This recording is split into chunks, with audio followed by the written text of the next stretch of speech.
All right, 10-5, day 2. We're going to solve quadratic equations by completing the square. And today we're going to go from standard form for quadratics to vertex form. And we're going to talk about why we need to make that conversion. All right, so our steps haven't changed. All right, so it's the same 4 steps. We're just going to add on some stuff we actually already know and just talk about it in a new way. Okay, so no new knowledge, just different ways of looking at it. So our steps. Okay, they haven't changed. All right, so 1, we're going to move the C if we have one. Okay, or if it hasn't moved. And then 2, we are going to factor A if it's not 1.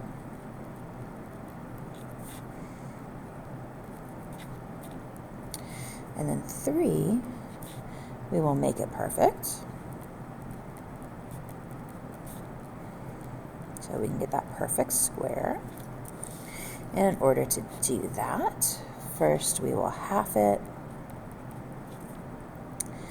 Then we will square it.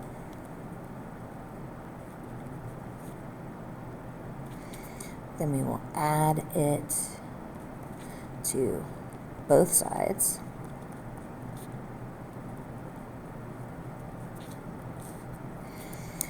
And then lastly, we will solve it. And we'll talk about what solving it means today.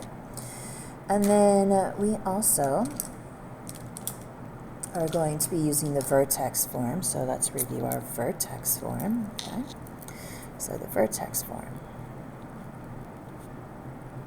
We've seen the vertex form before and we've used it.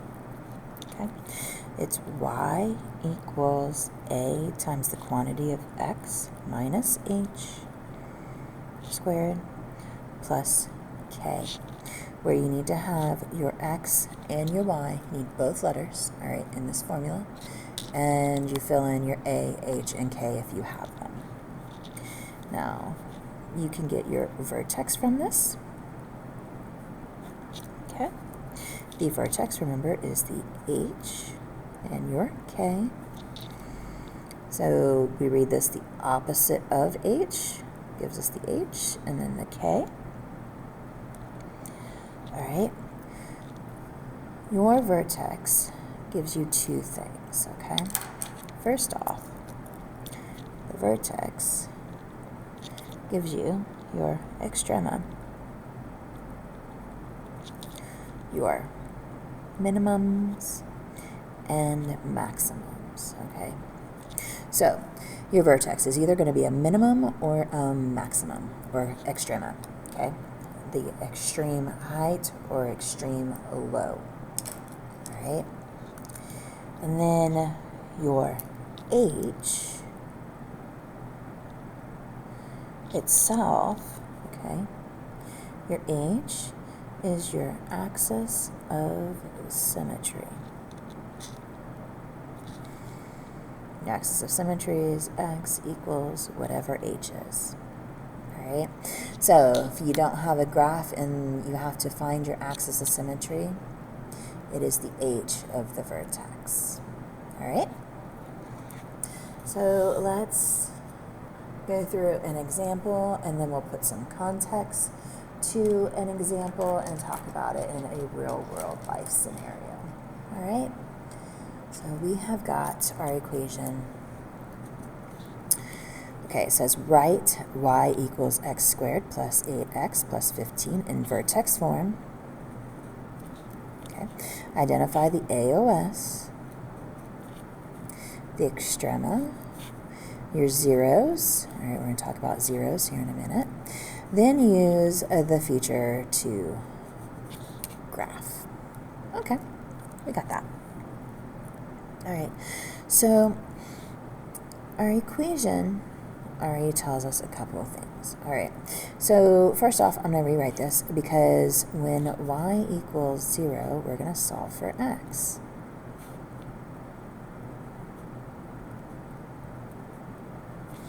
And this already tells me 2 things. Okay, one, we have our c. Okay, and the c, that's your y-intercept. So when x is 0, y is 15. And we also know that since this is a positive x squared, our a is positive, our parabola opens up so you can fill that cup. Where's the smiley face? Makes you happy. You can fill a cup of coffee, make a happy face. All right, so we already know these two things. Okay, so we are going to work our steps to complete our square. Let's do that first. All right, step 1, move c. c is 15. We can mathematically move it by subtracting 15 on both sides.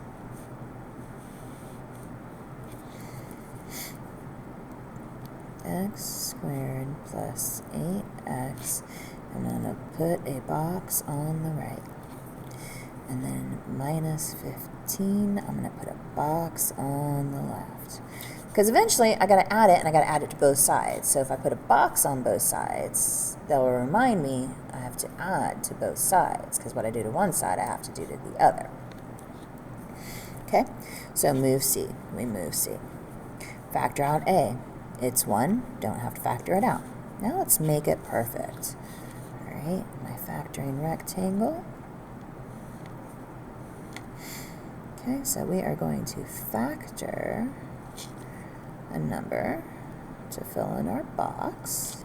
All right, and that will factor into two numbers that are the same,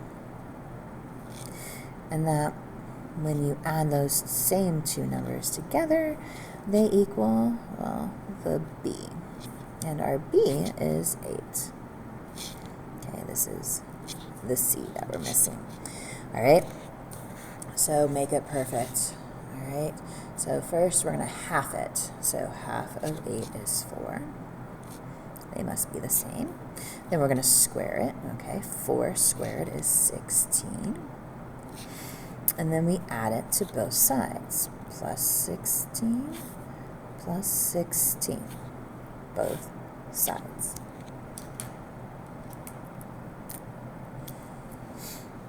Okay, so over here on the left, well, 16 minus 15 is 1. Okay, now we have this perfect square. So now we can take the square root of my first term, which is x, and the square root of c, which is 4, plus 4. And that's squared. So x plus 4 times x plus 4 would give me x squared plus 8x plus 16. So we have a perfect square now. All right, now our goal is to isolate that x. Okay, that's our whole goal right now, is to isolate this x. And currently that x is inside parentheses squared. So how do we undo that? Well, the opposite of squaring something is taking the square root of. So we are going to put the radical symbol over it. Those cancel. X plus 4. Square root of 1 is plus minus 1. All right. Now we have x plus 4. Still trying to isolate x, so we're going to subtract 4 on both sides. So we have minus 4 plus 1 and minus 4 minus 1. Don't forget, you have two problems here. So this equals, well, minus 3 plus 1 is, minus 4 plus 3 is minus 3. Sorry. I still didn't say that right. Minus 4 plus 1 equals minus 3. I think I got it. Minus 4 minus 1 more is minus 5. All right, so we have found x. And what these are these are your x-intercepts. So your x-intercept, the first one, is negative 5, 0. And your second one is negative 3, 0. So your x-intercept, when y is 0, what is x? Okay, so when y is 0, what is x? These are sometimes called your zeros. Okay, remember I told you I was going to talk about that some more? Your zeros. Okay, when we've answered these before, it's been, what does x equal? Zeros mean the same thing, okay? And you would still write them least to greatest, so it would still be -5, -3. So on your assignment today, you're going to see it ask you what the zeros are. And all it's asking you for are your x's, like we've been doing, -5, -3, okay? The other thing you will see is it will ask you for to complete the square, and it will want it in vertex form. We're going to do it in vertex form, and then, oh, here it is. The vertex form, it's going to want the 1. All right, it's going to want the 1. So we're going to make it visible for the assignment today. All right, so usually when we have that 1, it's usually invisible, but today we're going to make it visible for our assignment. All right, so we solved it. All right, so that was the first thing. Okay, we solved it. We did that. All right, and we found our zeros. So when you solve it, you find your zeros. All right, now we're going to do the vertex form.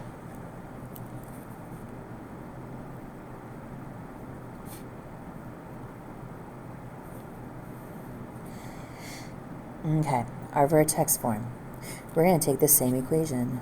1 equals x plus 4 squared. Okay, and vertex form. Okay, remember we need the y and the x. Well, we already have the x, all right, and we have the h squared. It looks like our a is 1. What we have is our k is on the wrong side. Okay, we need this to k to move. So how do we move that? +1, well, we're going to subtract 1, -1. So that brings me back to where I'm able to add y equals x plus 4 squared minus 1. Now, since our a is 1, we're going to make it visible so you can see it. You'll type it in when you write your answer, okay? Because that'll be one of the things that ask you is the vertex form. All right? Now, vertex. All right, remember in our equation there's a negative, so it means opposite of h. So the opposite of h is -4, -1. Okay, so this is going to be either our maximum or minimum, and since we know we're filling our cup, we'll have a minimum. And then the h, that is the AOS. X equals -4. Okay, so we got in vertex form, we identified the AOS, we have our extrema. That's literally the vertex. Okay.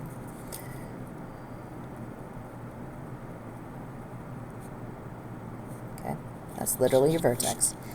And we have our zeros on this graph. Okay, we've hit them all. Okay, so our vertex, -4, -1. 1, 2, 3, 4, -1. Vertex. Now my x-intercepts, -5, 0, -3, 0. Alright, our parabola goes like this. And our AOS goes directly through the vertex.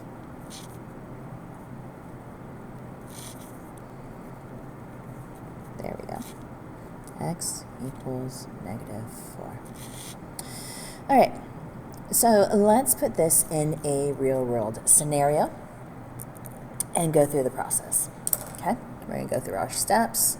We're going to talk about vertex form, so we'll solve it, and we'll do it in vertex form. And we'll talk about what it gives us. So it says a flare is launched from the deck of a ship. The equation is y equals negative 16t squared plus 128t plus 36.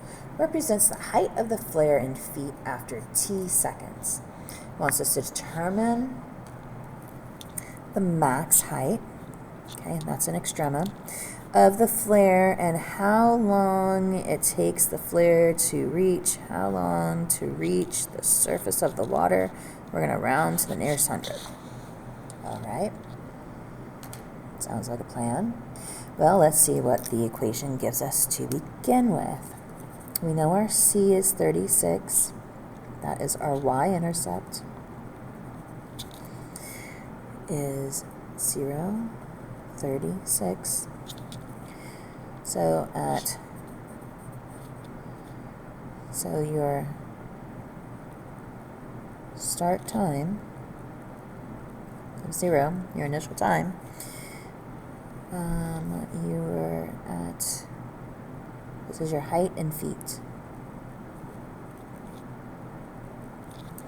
Okay, so we start at 36 feet above the surface of the water because we're on the deck of a ship.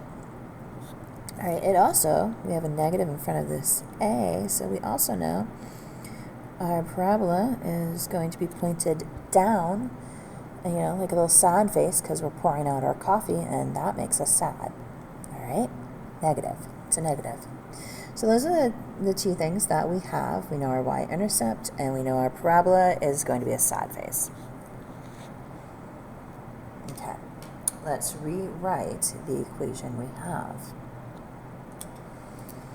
And let's say when y equals 0, all right, let's find our t's this time.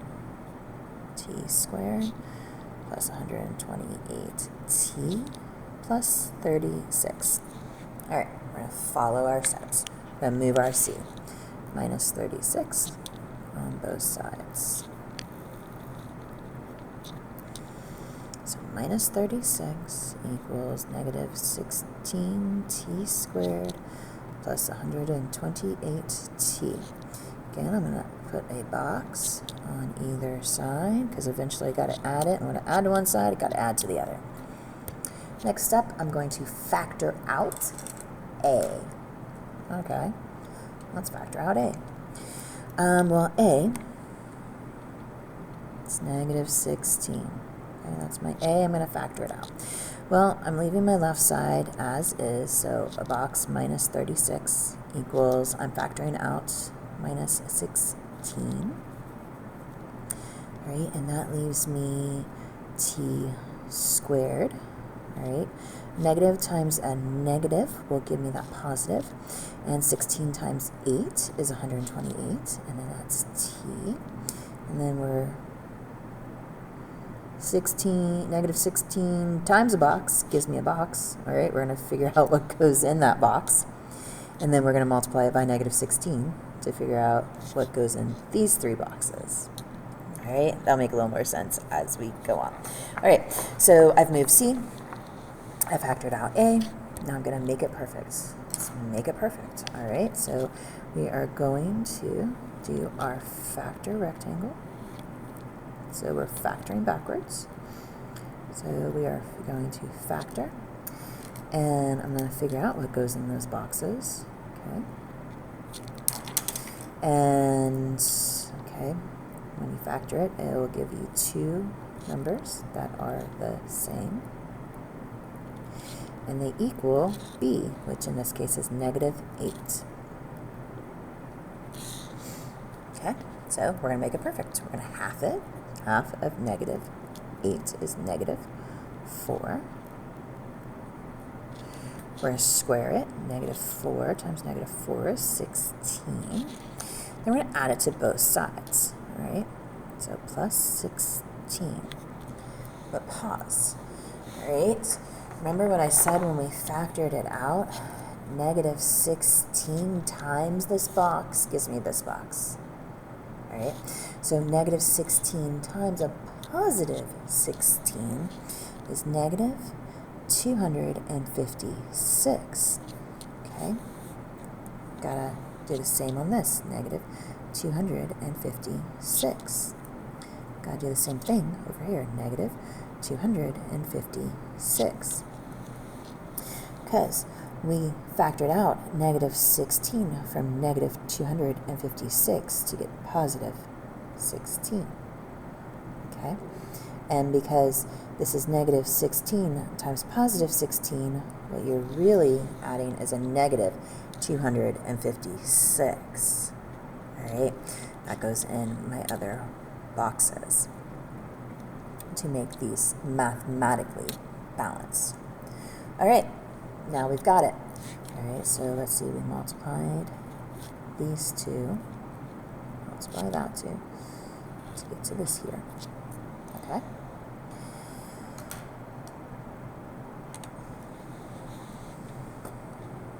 Now we got our perfect square. All right, let's simplify the left side and let's perfect square the right. Minus 256 minus 36 more is minus 292 equals the minus 16, and then we have our perfect square. The square root of my first term is t. The square root of that we're going with of 16 is negative 4, and that is squared, because t minus 4 times t minus 4 is t squared minus 8t plus 16. All right, now we have this equation. We're going to do two things with it. First thing, we are going to do our vertex form.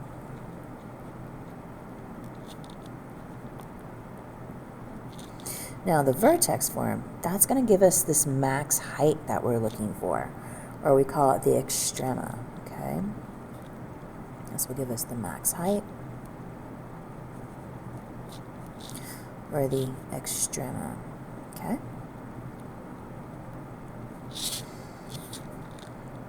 So again, here's our equation. Minus 292 equals negative 16 times the quantity of t minus 4 squared. Vertex form, all right, we have our k over here on the left, and we need it on the right.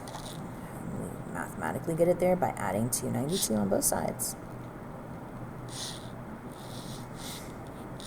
So we can put back our y equals negative 16 t minus 4 squared plus 292. And now I have it fully in vertex form. Now for my vertex. My vertex. Remember in my original equation, it's opposite of h. So opposite of h. So opposite of negative 4 is positive 4. And then my k. 292. This is my vertex, okay? This is my maximum height, or my extrema, okay? And here's what this tells me specifically. The 4, so at 4 seconds, we're reaching our max height of 292 feet. Okay, so the vertex form gave me my max height. Now, in order to determine how long it takes the flare to reach the surface of the water, we're going to have to solve it, all right? So we're going to solve it.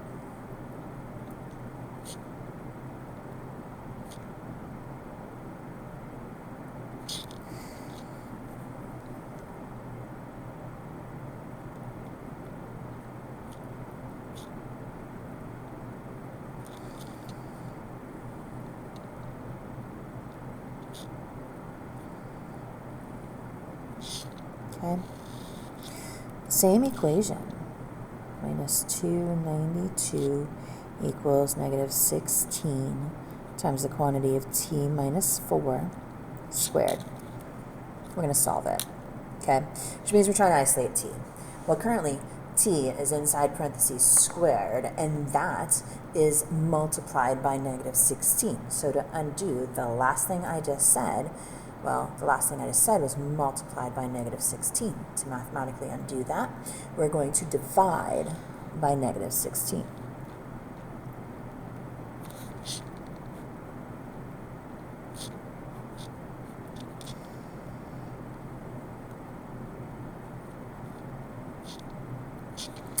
And that gives me 18 and a quarter.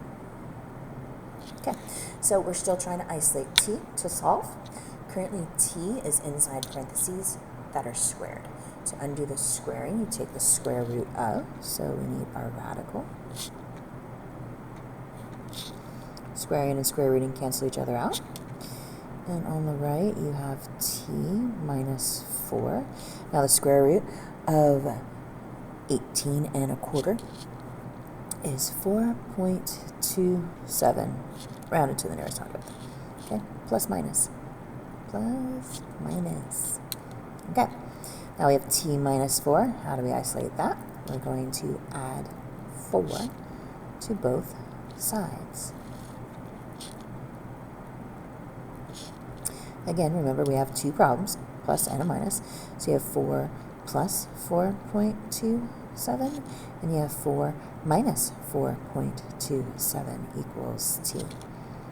So this is 8.27, and this one is minus 0.27. But we're looking at time. And is time ever negative? No. So this one will not work because there is no negative time. So the only correct answer we have is t equals 8.27 seconds. And that is how long it takes for the flare to reach the surface of the water. All right. So we only have 3 questions. They are multiple parts. So it does take a little while, but you have some time. In class, we had about 20 minutes to work on these 3 questions. Remember that if they give you a sign and the sign that you have, let's say it's a positive on the screen, but you're like, well, my math on my paper says a negative. Well, remember, negative times a negative is a positive. So if you make, put in the sign, even though there's already a sign, you may have to put in another sign to get it to be the number you actually want. All right, so good luck.